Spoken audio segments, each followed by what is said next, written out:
The history of the automobile is full of exciting cars that broke new ground in terms of style, or masterpieces of engineering that keep fascinating enthusiasts even decades down the line. Then there's the Fiat 124. Yet the impact this model has had on the motoring history of many different countries all over the world makes the humble 124 saloon into perhaps one of Fiat's most outstanding contributions to the industry.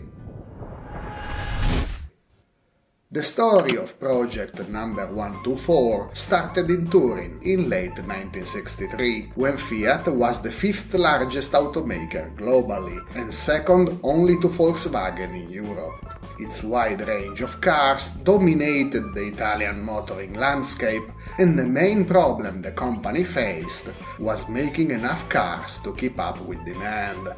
The brief for the 124 was as straightforward as the car itself. Its mission was to replace both the existing 1100D with a 1.2 liters engine and the larger 1300 saloon, while offering more space for people and luggage than the larger car and being cheaper to make.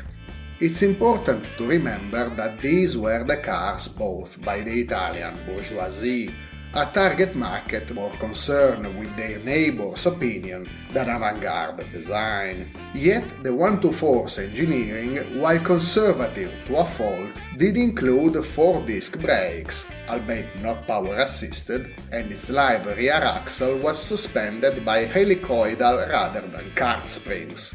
Moreover, the 1.2 liters 4-cylinders engine was an all-new design made under the watch of former Ferrari engineer Aurelio Lampredi. The cast-iron block aluminum-head 1197cc pushrod engine weighed 20 kilos less than the outgoing 1300 engine, and, fed by a double-choke Solex carburetor, made 60 horsepower at 5600 rpm, which was actually quite impressive at the time, as was the top speed of over 140 km per hour. The 4-speed gearbox was a derivative of the 1300's unit, with a floor-mounted lever rather than the old-fashioned column shifter. The exterior design of the 124 can be described as an exercise in restraint. Gone were the American influences of the older 1300 with its lashings of chrome. Instead, the Fiat 124 was modern and functional, but in an almost severe kind of way, much as you'd expect a doctor's waiting room to be, and just as exciting. Mind you, it's far from ugly, it's very well proportioned, but it's so nondescript that it makes the proverbial Toyota Corolla look almost extravagant. So it doesn't surprise me the USSR's planners chose the 124 as a model, with its design almost entirely devoid of flourishes.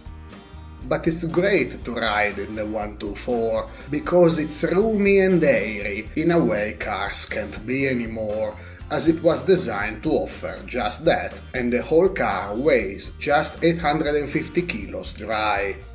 This 1960s family car truly is a throwback to a past that somehow feels even more distant than it already is. This 124 is such a delightfully simple device that makes me wanna hug it. Predictably, the Fiat 124 had no trouble finding buyers upon its introduction in 1966, and even gained the Turinese company its first Car of the Year prize in 1967, which back then meant something. But of course, we must now tackle the deal of the century, as it was called at the time. Signed on August 15, 1966 by Fiat and the Ministries of the Automobile Industry and Foreign Trade of the USSR, It led to the construction of the Autovats plant that began operation in September 1970.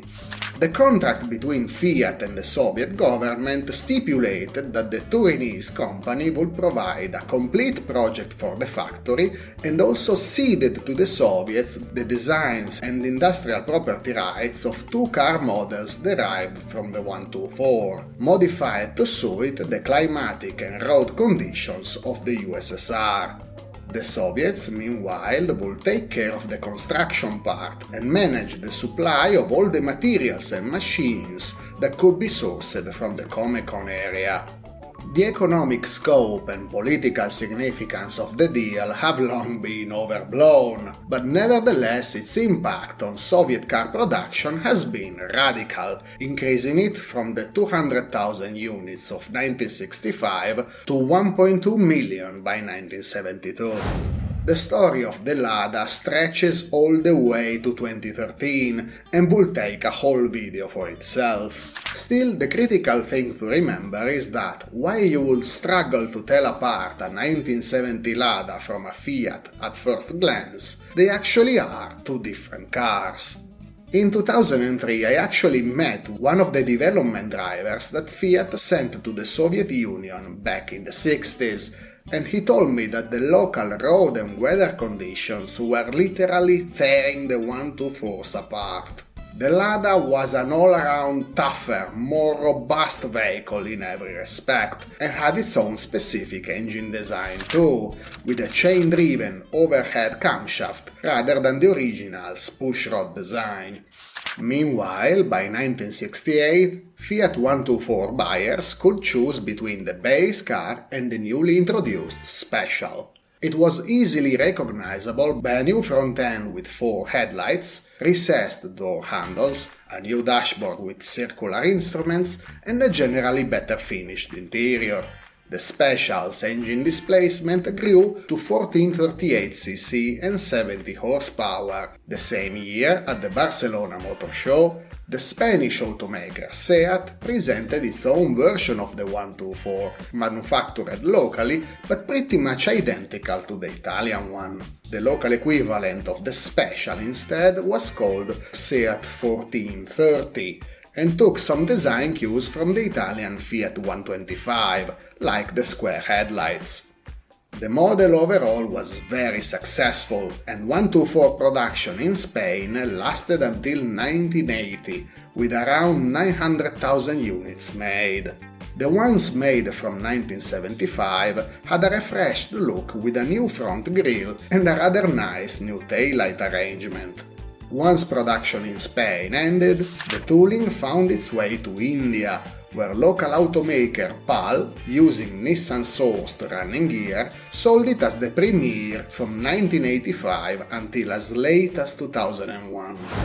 Meanwhile, in Italy, the 124 saloons went through 2 light restylings, one in 1970 and the last in 1972. On both occasions, it was mostly a matter of improved interiors and tweaked exteriors, but one quite exciting addition to the range was the so-called Special T.